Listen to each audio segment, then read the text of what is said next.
Halo teman-teman, sahabat YoJB. Bagaimana ya rasanya kalau kita tinggal di negara terkecil di dunia? Luasnya cuma 49 hektar teman-teman. Kalau di kita mah, luasnya itu kayak 1 RT. Yap, negara itu adalah Vatikan. Negara unik yang dipimpin oleh pemuka agama Katolik yang bergelar Paus.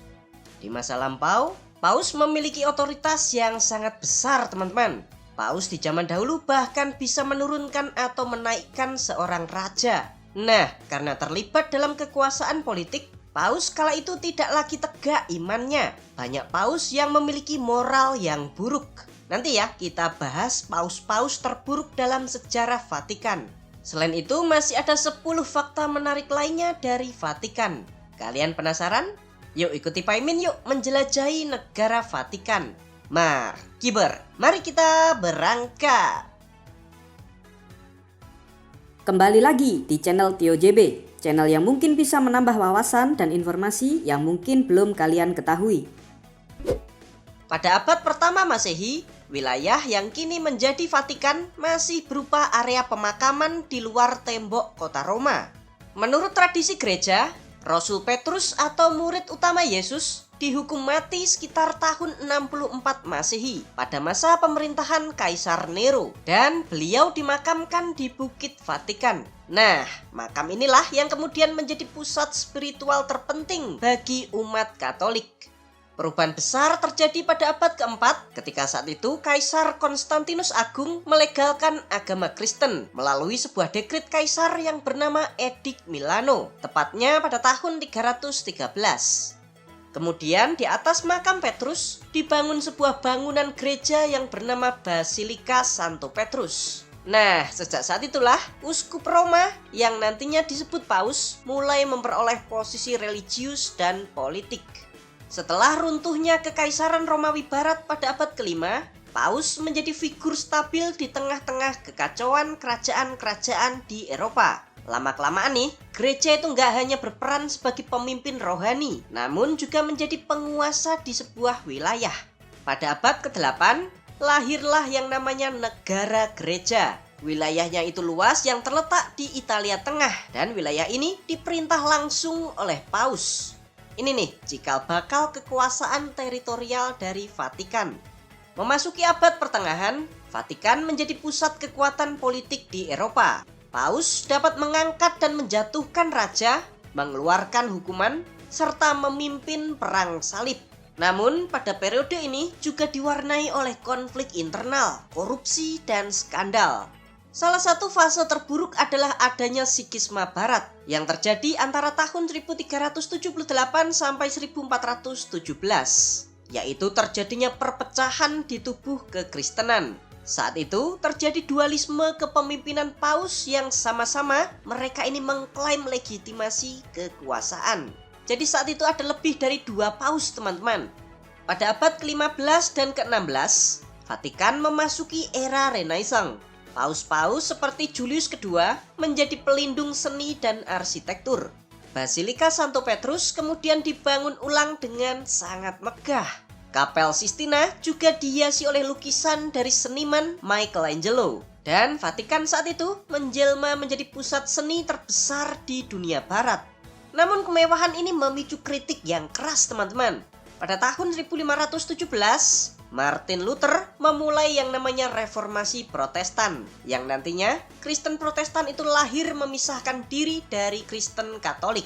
Otoritas Vatikan saat itu ditentang dan dunia kekristenan pun terpecah teman-teman. Sebagai responnya, Gereja Katolik melaksanakan Konsili Trente antara tahun 1545 sampai 1563 yang tujuannya untuk memperbaiki disiplin internal dan menegaskan kembali doktrin-doktrin Katolik. Masa ini dikenal pula sebagai Kontra-Reformasi. Memasuki abad ke-18 dan 19, kekuasaan politik Paus mulai runtuh. Revolusi Perancis dan gerakan nasionalisme Italia mulai melemahkan negara gereja. Pada tahun 1870, pasukan kerajaan Italia merebut kota Roma dan wilayah-wilayah lain di Italia Tengah. Paus kehilangan seluruh wilayahnya dan menganggap dirinya sebagai tawanan di Vatikan. Masalah ini baru diselesaikan pada tahun 1929 melalui sebuah perjanjian yang bernama Lateran antara Paus Pius ke-11 dan pemerintah Italia di bawah Benigno Mussolini. Perjanjian ini akhirnya mengakui Vatikan sebagai negara merdeka dan berdaulat dengan luas sekitar 49 hektar. Nah, sejak saat itulah Vatikan itu berdiri menjadi negara terkecil di dunia, namun dengan pengaruh global yang sangat besar. Berikut 11 fakta negara Vatikan. Tapi sebelum kita mulai, jangan lupa untuk subscribe channel Tio JB dan tekan tombol lonceng agar tidak ketinggalan info menarik lainnya dari Tio JB. Profil negara. Negara ini bernama lengkap Negara Kota Vatikan, dipimpin oleh seorang paus sebagai kepala negara sekaligus kepala pemerintahan. Ibu kota negara Vatikan bernama Kota Vatikan. Secara geografis, negara ini terletak di benua Eropa bagian selatan, tepatnya berada di tengah-tengah kota Roma, ibu kota dari negara Italia. Jadi negara ini tuh terhimpit di tengah-tengah negara Italia. Luas wilayah negara Vatikan hanya 0,49 km persegi dengan jumlah penduduknya sebesar 882 jiwa. Untuk agama, seluruh penduduk merupakan penganut agama Kristen. Sedangkan untuk etnis, tidak ada data resmi tentang hal ini, teman-teman. Lalu bahasa resmi yang dipakai di sini ada dua macam, yaitu bahasa Latin dan bahasa Italia. Untuk perekonomian, kita bahas terpisah di pembahasan ya, teman-teman. Lalu mata uang yang digunakan di sini adalah Euro Eropa.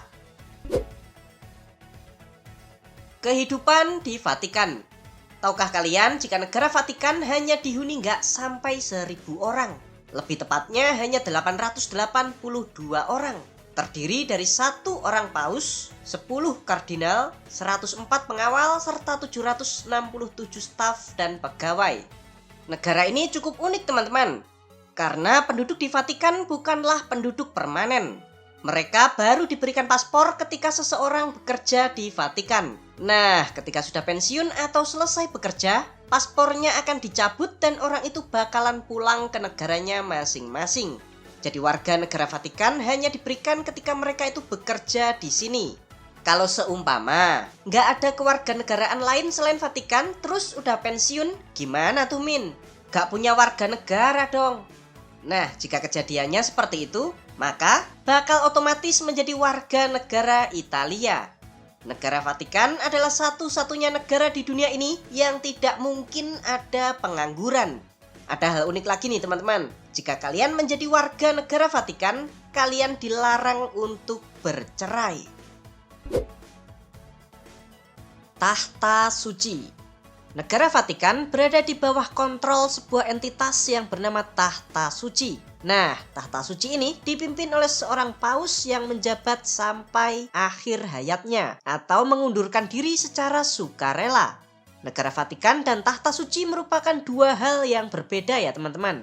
Negara Vatikan merupakan sebuah negara yang berdaulat, sedangkan Tahta Suci adalah lembaga rohani dan pemerintahan gereja. Fungsinya juga beda, teman-teman. Kalau Vatikan hanya memiliki kendali di sebuah negara kecil seluas 0,49 km persegi. Sedangkan Tahta Suci memiliki kendali atas semua gereja Katolik di seluruh dunia. Untuk hubungan diplomatik dengan negara lain, Vatikan itu tidak memiliki hubungan diplomatik dengan negara lain. Yang memiliki hubungan diplomatik dengan negara lain adalah Tahta Suci. Jadi Tahta Suci itu menjalankan diplomasi, menandatangani perjanjian, serta dapat mengirimkan duta besar. Sedangkan Vatikan itu hanya menyediakan wilayah agar Tahta Suci bisa menjalankan tugasnya secara independen. Tahta Suci sendiri menjalin hubungan diplomatik dengan 184 negara, termasuk Palestina. Tahta Suci telah mengakui negara Palestina sejak tahun 2015. Katolik. Negara Vatikan merupakan negara yang menganut Katolik sebagai agama resminya. Alasannya pasti kalian sudah tahu, teman-teman. Pemimpin tertinggi di dalam gereja Katolik adalah Paus. Beliau juga sekaligus menjadi kepala negara Vatikan. Lah, terus tugas dan fungsi Paus itu apa ya, Min? Oke, sini Pak Imin jelasin. Tugas Paus yang pertama, Paus bertugas sebagai pemimpin rohani umat Katolik yang jumlahnya itu sekitar 1,3 miliar orang. Beliau juga yang menjadi simbol persatuan bagi gereja Katolik. Fungsi yang kedua, Paus bertugas sebagai uskup Roma. Fungsi yang ketiga, Paus menjadi kepala pemerintahan gereja. Beliau memiliki kewenangan untuk mengangkat kardinal, uskup, serta pejabat-pejabat tinggi gereja Katolik lainnya. Lalu fungsinya yang keempat, Paus menjadi kepala negara di Vatikan. Ya, kayak membuat undang-undang, mengatur administrasi negara, keamanan, dan lain sebagainya. Lalu yang kelima, Paus bertugas sebagai diplomat. Ini artinya, Paus menjadi mediator bagi negara-negara yang berkonflik, serta beliau juga dapat menyuarakan isu-isu kemanusiaan di forum-forum internasional. Wah, tugasnya ternyata banyak banget ya teman-teman. Negara terkecil. Berada di tengah-tengah kota Roma, Italia, tahukah kalian jika Vatikan adalah negara terkecil di dunia? Luasnya hanya 0,49 km persegi. Yuk kita bandingkan dengan sebuah desa di Indonesia. Rata-rata desa di Indonesia itu memiliki luas wilayah 25 km persegi. Bayangin tuh, jauh lebih luas desa kita daripada sebuah negara. Negaranya tuh, nih kalian masuk ke pintu masuk Vatikan, terus ada lapangan yang luas. Dan di depan lapangan itu ada gereja yang gede banget tuh. Lalu di sekitarnya ada bangunan-bangunan. Udah cuma gitu aja negara Vatikan teman-teman. Sebentar Min. Perekonomian Vatikan itu sumbernya dari mana ya? Kan negaranya cuma seuprit. Nggak punya sumber daya alam lagi. Nah ini yuk kita bahas. Perekonomian. Negara ini memiliki sistem ekonomi yang sangat unik. Berbeda dari negara-negara lain di dunia. Kalau negara lain kan sumber perekonomiannya itu dari pajak, industri, atau pertambangan. Nah, Vatikan itu nggak ada pajak, nggak ada industri, apalagi mau nambang, nggak ada teman-teman. Perekonomian negara kecil ini bergantung pada 5 hal utama. Yang pertama, dari uang donasi umat Katolik di seluruh dunia. Dari uang donasi ini, diperkirakan Vatikan itu dapat uang sekitar 1 triliun rupiah per tahun. Pendapatan yang kedua berasal dari pariwisata. Hampir 7 juta wisatawan yang mengunjungi negara ini setiap tahunnya. Nah, dari wisatawan dan penjualan souvenir oleh-oleh, Vatikan itu mendapat pemasukan sekitar 1,7 triliun rupiah per tahun. Lalu pendapatan yang ketiga berasal dari investasi dan aset. Kayak jual properti, sewa gedung, maupun investasi obligasi dan saham. Dari investasi dan aset ini, Vatikan itu mendapatkan uang sekitar 1,1 triliun rupiah per tahun. Lalu pendapatan yang keempat berasal dari laba Bank Vatikan yang menyumbangkan sekitar 600 miliar rupiah per tahun.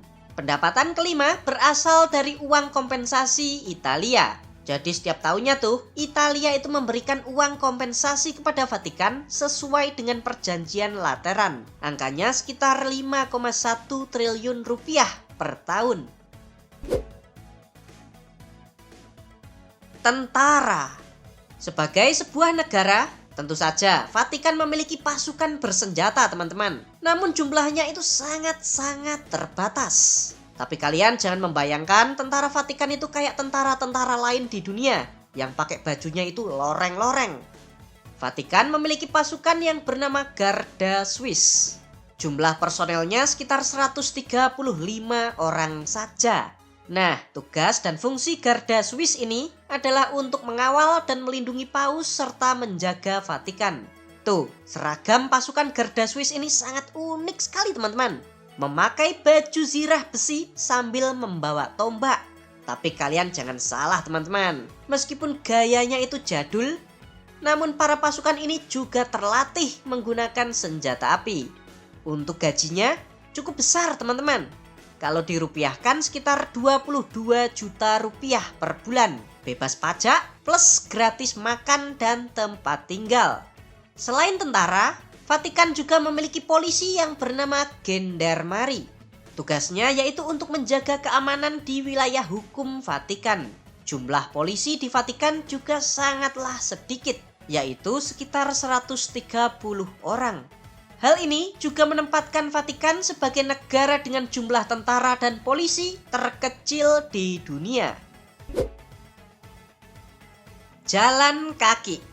Fakta unik lain dari Vatikan adalah negara ini tidak memiliki angkutan umum seperti bis, kereta, taksi, ojek, dan lain sebagainya. Jadi transportasi itu nggak ada, teman-teman. Satu-satunya alat transportasi di negara Vatikan adalah kaki. Yap, kaki kalian. Dengan hanya berjalan kaki saja, kalian sudah bisa keliling negara Vatikan dalam waktu 1 jam. Paus paling buruk. Halo teman-teman, sahabat TioJB. Pemimpin agama seperti paus biasanya kan baik, menyejukkan hati, serta dapat memimpin umat. Namun tak semua paus seperti itu, teman-teman.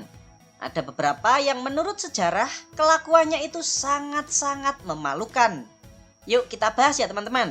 Bukan untuk menghina, namun untuk menjadi pelajaran bagi kita semua, supaya sejarah kelam tidak terulang kembali di masa depan.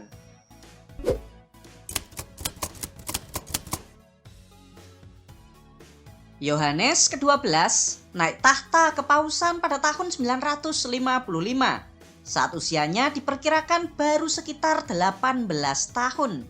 Ia menjadi paus bukan karena kualitas rohani, melainkan karena kekuatan politik keluarganya. Keluarga bangsawan Tusculum yang menguasai kota Roma saat itu, teman-teman. Sejak awal pemerintahannya, Yohanes 12 menunjukkan ketidakmampuan total sebagai pemimpin rohani. Ia memperlakukan jabatan paus itu seperti warisan keluarga, bukan sebuah panggilan iman. Istana Lateran yang seharusnya menjadi pusat spiritual gereja berubah menjadi tempatnya orang berpesta, perjudian, dan praktek seksual terbuka. Dari catatan sejarawan gereja yang bernama Liutprand dari Cremona, menyebutkan bahwa Yohanes ke-12 melakukan hubungan seksual dengan banyak perempuan, termasuk istrinya para bangsawan, menggunakan Vatikan sebagai tempat transaksi politik kotor, bersumpah palsu, dan menerima suap, serta terlibat dalam kekerasan dan dugaan pembunuhan. Wah, parah ini teman-teman. Dalam tradisi gereja abad pertengahan, dosa pribadi paus sering ditoleransi. Namun, pada Yohanes ke-12, tingkat kebejatannya itu dianggap melampaui batas. Bahkan, para bangsawan Roma saat itu yang biasanya melindungi paus mulai merasa terancam. Lalu krisis memuncak ketika Yohanes 12 berkhianat terhadap Kaisar Romawi Suci, Otto pertama. Akibatnya, Otto memanggil sinode gereja.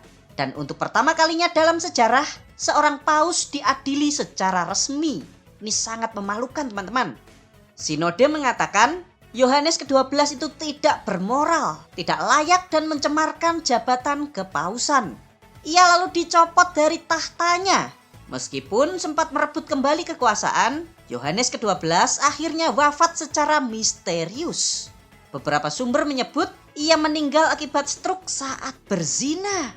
Sumber lain menyebut ia dibunuh oleh suami perempuan yang ia tiduri.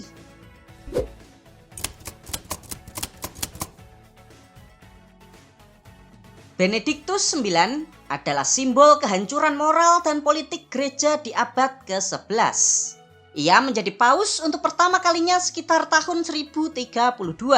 Kemungkinan saat usianya belum genap 20 tahun. Bayangkan anak muda jadi paus. Ia naik tahta bukan karena iman, tapi karena keluarganya itu membeli jabatan paus. Ia juga merupakan keluarga Tusculum yang menguasai kota Roma saat itu. Jadi ya kong kali kong gitu teman-teman. Pemerintahannya ditandai oleh kekerasan ekstrim, skandal seksual terbuka, serta ketidakpedulian total terhadap urusan gereja. Sumber-sumber sejaman menyebut Benediktus ke-9 sebagai iblis dari neraka yang menyamar sebagai paus. Ini parah banget teman-teman. Yang membuatnya unik dan memalukan adalah fakta bahwa ia adalah paus selama 3 kali. Ia juga pernah menjual jabatan paus demi sejumlah uang. Jadi pada suatu titik, Benediktus IX ini ingin menikah dan menjual tahta kepausannya kepada ayah baptisnya, yang nantinya jadi Paus Gregorius ke-6. Ini adalah satu-satunya kasus dalam sejarah di mana jabatan paus dijual secara terang-terangan. Akibat tindakannya ini menciptakan sejumlah kekacauan teman-teman, yaitu muncul 3 paus sekaligus, gereja hilang legitimasi, serta umat kehilangan kepercayaan. Akhirnya, Benediktus ke-9 itu disingkirkan secara permanen.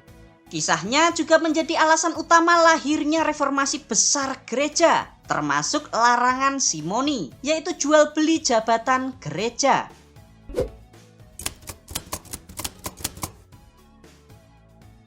Stefanus ke-6 memimpin gereja pada masa yang dikenal sebagai era kepausan paling kacau dan brutal di akhir abad ke-9.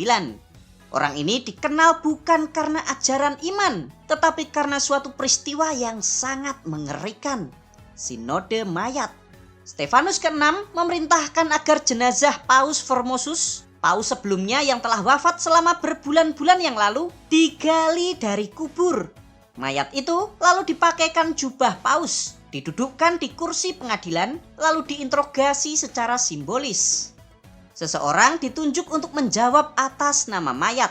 Nah, Stefanus ke-6 menuduh paus sebelumnya yaitu Formosus sebagai orang yang tidak sah menjadi paus, menyalahgunakan jabatan, serta melanggar hukum gereja. Namun karena mayat itu tidak bisa menjawab dan digantikan oleh orang yang menjawab iya, maka mayat itu dinyatakan bersalah. Jenazahnya lalu dilucuti jubahnya, jari-jarinya itu dipotong, lalu jenazah itu dibuang di Sungai Tiber. Tindakan ini mengejutkan kota Roma, teman-teman. Rakyat menganggapnya sebagai penistaan dan kegilaan politik. Tak lama kemudian, Stefanus ke-6 digulingkan, dipenjara dan dibunuh di selnya sendiri. Sinode Mayat menjadi simbol betapa rusaknya gereja oleh politik balas dendam.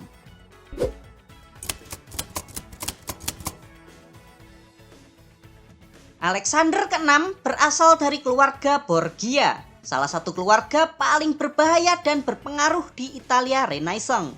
Ia menjadi paus pada tahun 1492 melalui suap dan intrik politik besar-besaran.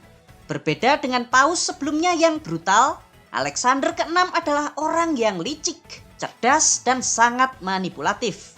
Orang ini secara terbuka dan terang-terangan memiliki anak, lalu mengangkat anaknya sendiri menjadi pejabat di gereja, lalu menggunakan Vatikan sebagai pusat kekuasaan keluarganya. Nah, di masa itu, Vatikan dipenuhi oleh pesta-pesta yang sangat mewah. Ada juga intrik pembunuhan, serta permainan aliansi politik. Meski tidak murtad secara teologis, Alexander ke-6 dianggap menghancurkan moral gereja dari dalam. Banyak sejarawan berpendapat jika kebobrokan era Borgia mempercepat munculnya reformasi Protestan.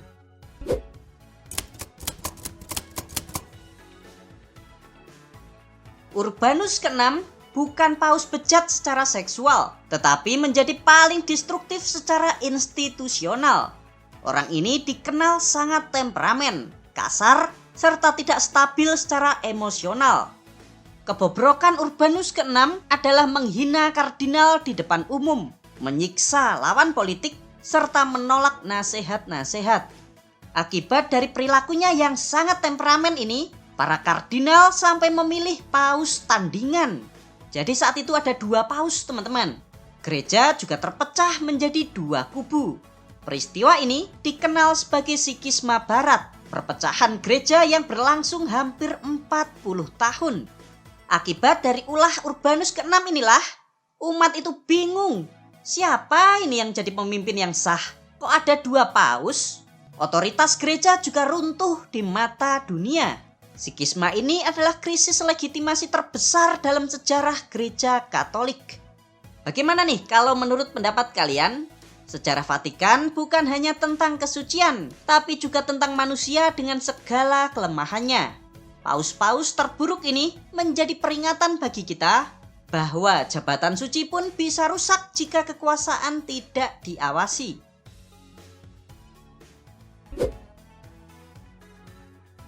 Wisata di Vatikan.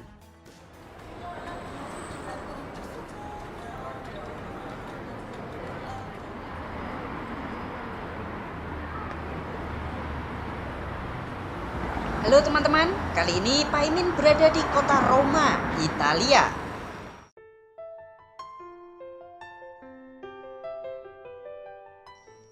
Tahukah kalian jika di dalam kota Roma terdapat sebuah kota sekaligus negara berdaulat yang bernama Vatikan? Yuk kita kunjungi kota Vatikan.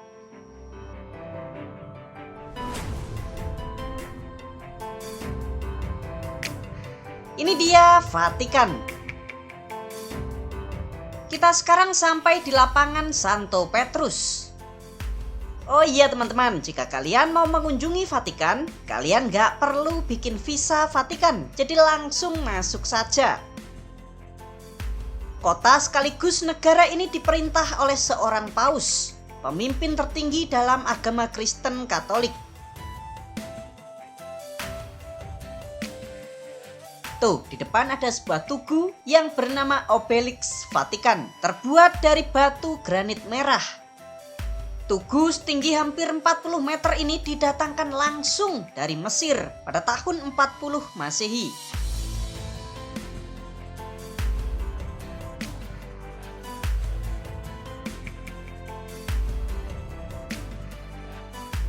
Kota Vatikan hanya memiliki luas wilayah sebesar 0,49 km persegi. Dengan jumlah penduduknya nggak sampai 1000 jiwa. Dikit banget ya teman-teman. Nah, itu di depan ada sebuah bangunan yang besar banget. Kalian tahu itu bangunan apa? Yap, namanya Basilika Santo Petrus. Beginilah dalamnya basilika teman-teman. Megah sekali ya. Tahukah kalian jika di bawah tempat ini dipercaya Santo Petrus dimakamkan? Santo Petrus merupakan murid dari Yesus. Beliau datang ke sini sekitar abad pertama dan bertugas sebagai paus yang pertama.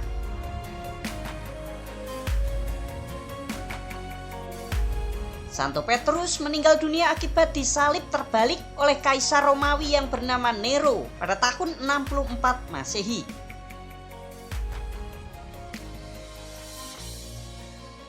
Basilika yang sangat-sangat megah ini dibangun untuk mengganti basilika yang lama, yaitu pada tahun 1506.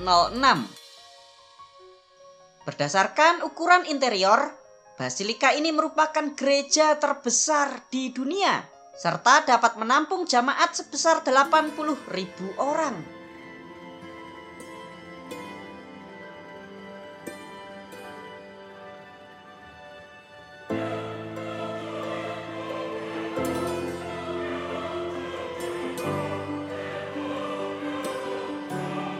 Nah, di bawah basilika ini terdapat lebih dari 100 makam. Makam bangsawan, raja, serta makam Paus Benediktus XVI yang wafat di tahun 2023 yang lalu. Yuk sekarang kita naik kubah di atas basilika. Nah, beginilah pemandangan dari atas ya teman-teman. Bagus banget ya.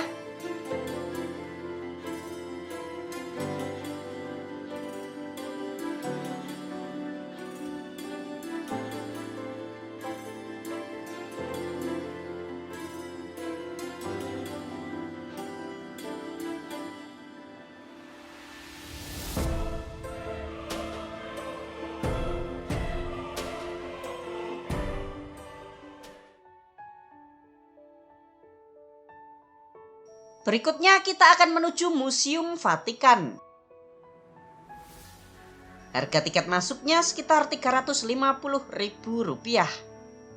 Tuh, rame banget yang kesini.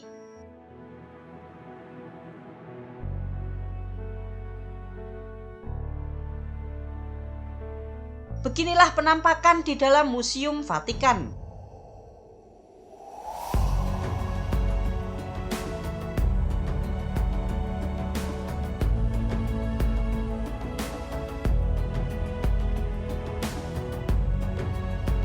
Museum ini memamerkan karya-karya seni yang telah dikumpulkan oleh gereja Katolik selama ratusan tahun. Kira-kira nih ada sekitar 70.000 karya seni yang tersimpan di museum ini teman-teman.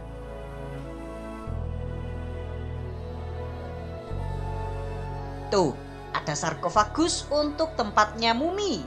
Ini langsung dibawa dari Mesir. Ada muminya juga, teman-teman.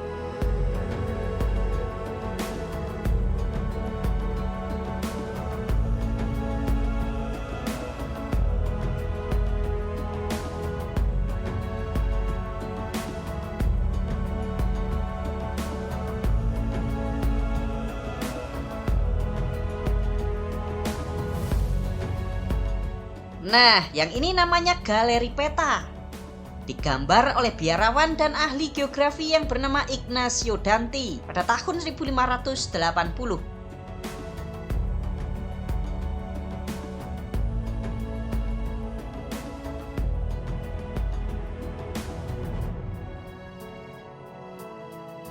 Sekarang kita sampai di Kapel Sistina. Rapat pemilihan paus digelar di sini ya, teman-teman.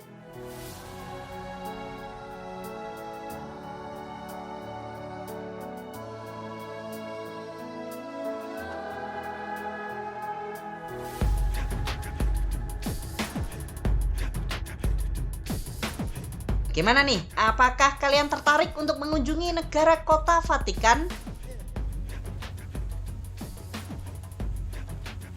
Untuk tiket pesawatnya pulang pergi Jakarta Roma Italia sekitar 10 juta rupiah per orang.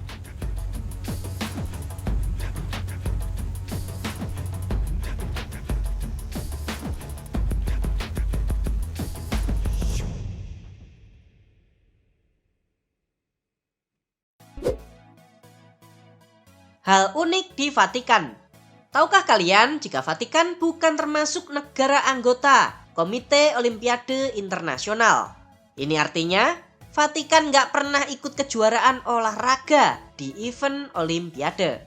Negara kita Indonesia ternyata memiliki kedutaan besar untuk tahta suci Vatikan. Namun, kedubes ini letaknya bukan di negara Vatikan, melainkan berada di kota Roma, Italia. Vatikan ternyata memiliki sebuah stasiun kereta api. Namun stasiun ini tidak dibuka secara umum. Stasiun kereta hanya berfungsi untuk mengirimkan sembako dari Italia ke Vatikan. Terima kasih teman-teman sudah nonton sampai selesai. Bagi kalian yang mau membantu dan mendukung channel Tio JB, kalian bisa kirim melalui super chat, super thanks, atau berlangganan secara eksklusif. Jangan lupa ya untuk subscribe channel Tio JB dan tekan tombol loncengnya agar kalian tidak ketinggalan video-video menarik dari kita. Silakan nih kalau ada request, kritik, saran, kirim salam, atau apapun itu kalian bisa sampaikan di kolom komentar. Sampai jumpa lagi dan